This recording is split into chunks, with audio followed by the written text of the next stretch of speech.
Much like salt and pepper on a table, music and dancing are a spicy combo that go hand in hand on a dance floor. It's quite primal, really. You hear a groove and you bust a move. Oh my God! Love this song! I have to dance, Greg.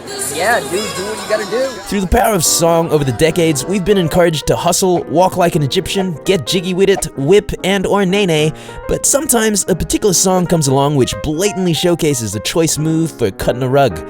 Then all of a sudden, everybody's doing it. So, let's get a search party going because we're about to lose ourselves to dance. Yeah, here are 5 songs that pushed the dance craze. No, Madonna did not invent voguing, so let's stop perpetuating the myth right now. Much like MJ adapting the moonwalk, Madge was inspired by a dance movement that originated on the streets, specifically one sparked by the underground gay scene in New York. Voguing was basically a means of throwing shade, where you would meet an opponent on the dance floor and exchange striking moves reminiscent of not only what you'd see in Vogue magazine, but also a mix of martial arts, pantomiming, and even Egyptian hieroglyphs.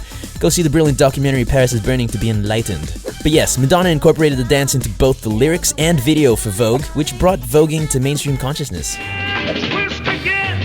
Nothing like a good old-fashioned twist, is there?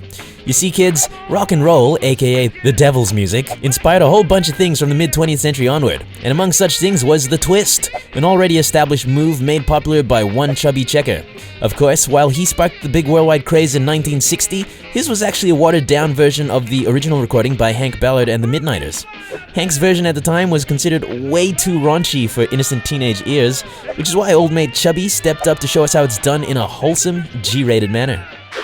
Now, if you grew up in Australia, there's a good chance you'd be struck with either nostalgia or PTSD the moment Tina Turner's Nutbush City Limits starts playing.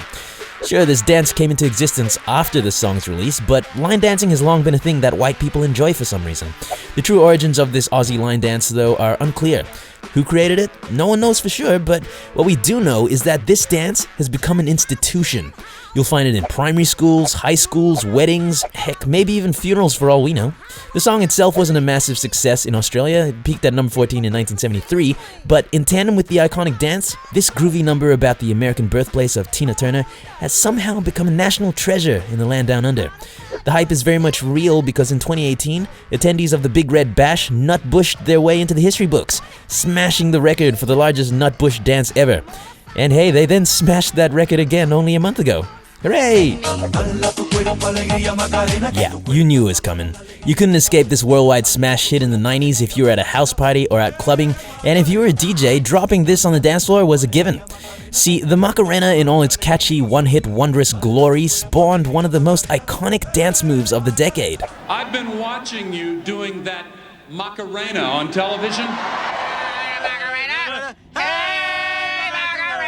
Despite its lyrical content, which, if we're totally honest, nobody paid any attention to, the song seeped its way into every damn corner of society. Yes sir, a song that celebrated infidelity and threesomes could be found on shows like Play School, being performed by brides at weddings, and even your favorite Disney mascots got in on the promiscuity. Bottom line, the track was absolute fire and so was the choreography. Sure, we can all joke about it now, but it's still one of the biggest phenomena to have come out of the 2000s. With built-in dance moves that were addictive as heck, people were cranking that Soulja Boy left, right, and center.